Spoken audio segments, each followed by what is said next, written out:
Depuis des mois, par médias interposés, des élus, des collectifs, des associations s'expriment sur le sujet du tram, sur sa pertinence, sur son tracé, sur son modèle économique et sur son impact écologique. Il est sain que le débat ait lieu.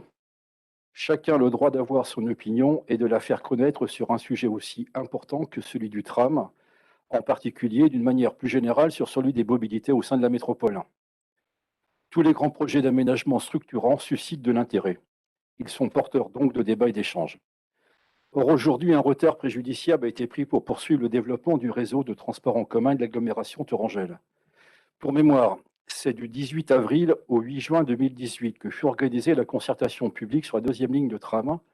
Les études devaient se poursuivre pour préparer l'enquête d'utilité publique. La déclaration d'utilité publique devait être prise en 2021.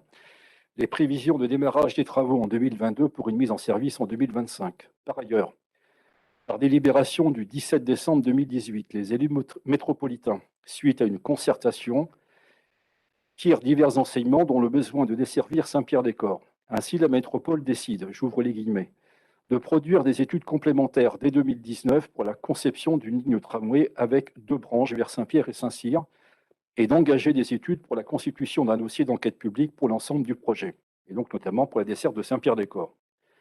Force est de constater qu'aujourd'hui, nous attendons encore de connaître tous les résultats de ces études. Une des conséquences de ce retard, c'est qu'à terme, ce sera le schéma des mobilités en direction de l'est de la métropole et donc de Saint-Pierre-des-Corps qui sera renvoyé à plus tard. Et l'on sait que parfois en politique, parfois est synonyme de jamais. Le quartier de la Rabatterie compte environ 6 000 habitants, soit près d'un tiers de la population communale.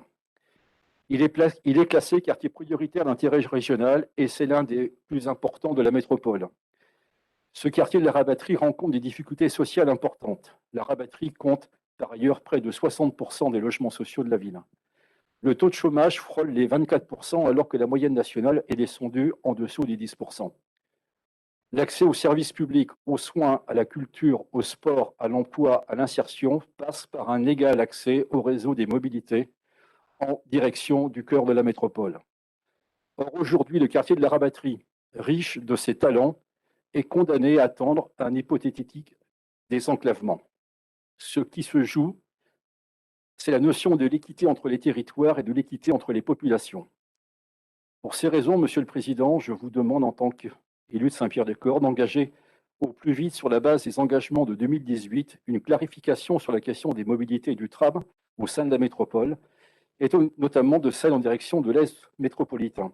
Et enfin, pour conclure, et afin de ne pas prendre d'autres retards dans le déploiement des projets de mobilité, je vous demande d'engager dès maintenant une étude racinaire sur les arbres du boulevard Hortelot.